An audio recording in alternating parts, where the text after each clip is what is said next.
My name is Aaron Volkman. I'm a senior research engineer at Carnegie Mellon University's Software and Engineering Institute. I work in the CERT division, and the purpose of this video is for me to show you around a little web application that I wrote called Highlight. It's a web application that can be used for generating training data that we would feed to train machine learning natural language processing algorithms.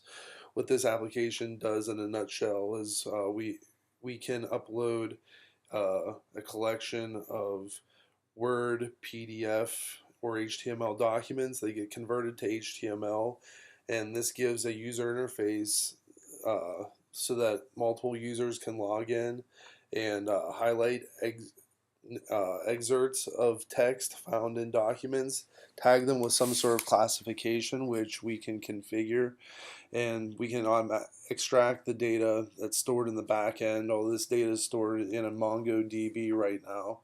We can extract from the system what excerpts of text the users annotated and classified. And we can train natural language processing or machine learning algorithms to maybe go out and perform the same task on unknown documents, so that we can search through a corpus of text and find things that are interesting to us. So here's the login page. It gives the ability, we can set up, this contains its own user authentication. It can integrate with LDAP if you wish, but this can work completely standalone, where we use an administrator interface, which I'll show you to manage users. I'm going to go ahead and log in, and assuming that I'm an expert user and my job is to annotate things, I'm presented with a list of documents that I'm assigned. Access to these documents can be controlled through an administrative interface. I'm going to click Edit to annotate this document, and here I see an HTML representation of this document. This document in particular was converted from PDF. Here on the left-hand pane, we see our classification hierarchy. These can be these colors that you see here next to them, that's all configurable in the database. They use HTML hex codes to configure that, and this hierarchy is completely configurable, so we can make flexible whatever taxonomy we have to apply to our text. What we can do, so the idea here is that the user would read the document and then find excerpts of text which correspond to given classifications here that I have referenced. So for example, if I found a sentence that corresponded to this classification, governance policies and standards, I would highlight this over here and have this selected, and then I would highlight this excerpt of text that corresponded to it, governance policies and standards, and click save, and then this is saved in the back end in the Mongo database, and I'll go ahead and show that to you. So we just highlighted the sentence and tagged it with governance policies and standards. I'm going to go over to our database, and we'll see here that this is the excerpt that was saved in the database.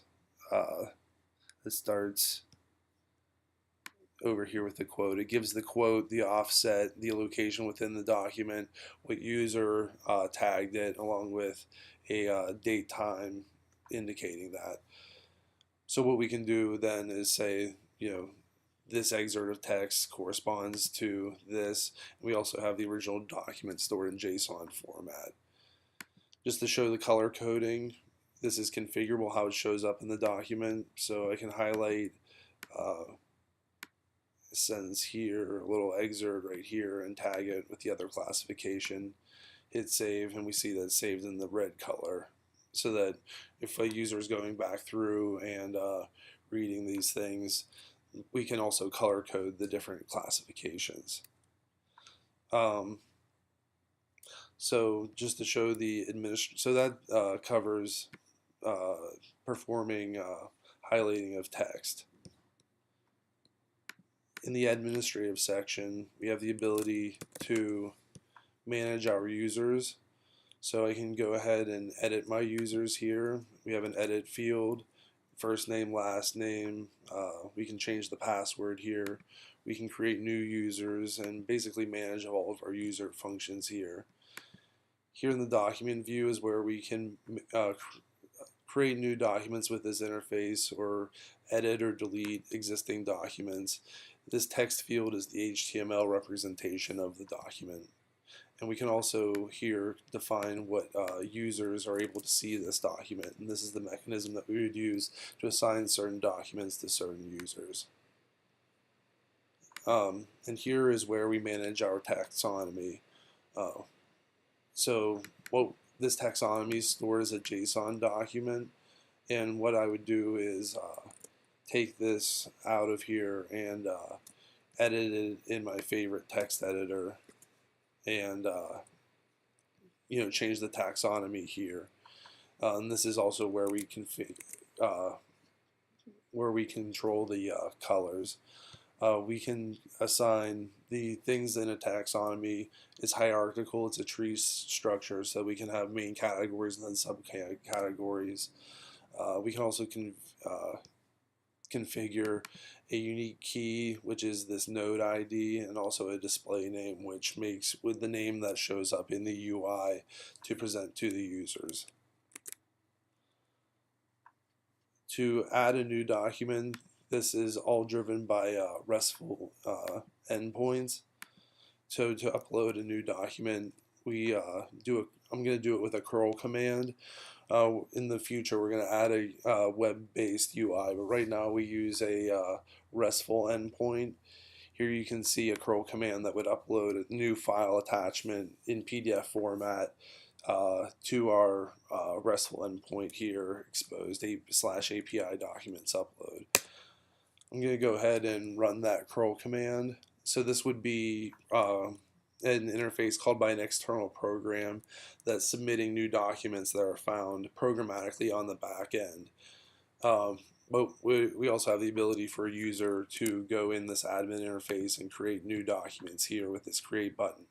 But what I wanted to point out here is this is the document that I just uploaded back here with my curl command. This simulated the document being pushed in from some external system.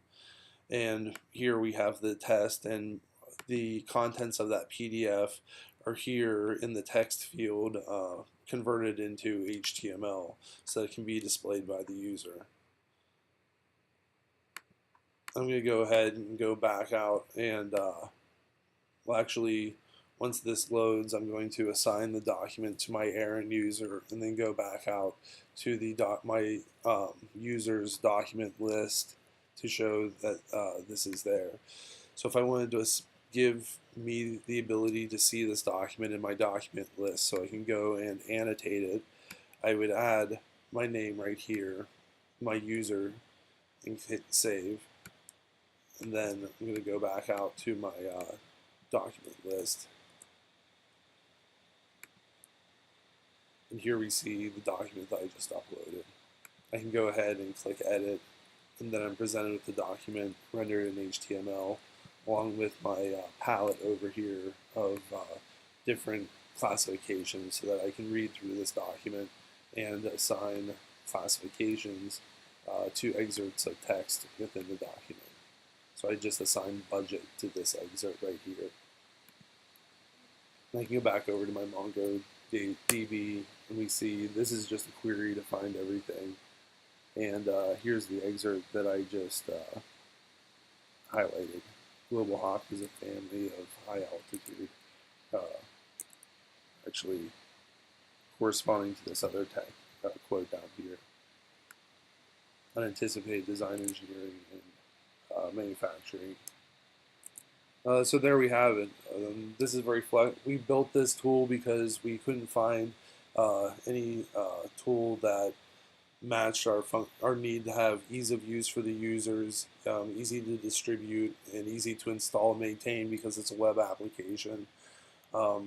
It also allowed us to have our data stored in this free open JSON format, which we can do anything we want. We found other commercial off-the-shelf tools to store their data or lock it down in a way that was very cumbersome, that we couldn't have a where we couldn't have a programmatic way of extracting and using our data as part of a pipeline, or to use the manufacturing methodology where we have automated, controlled handoffs between data.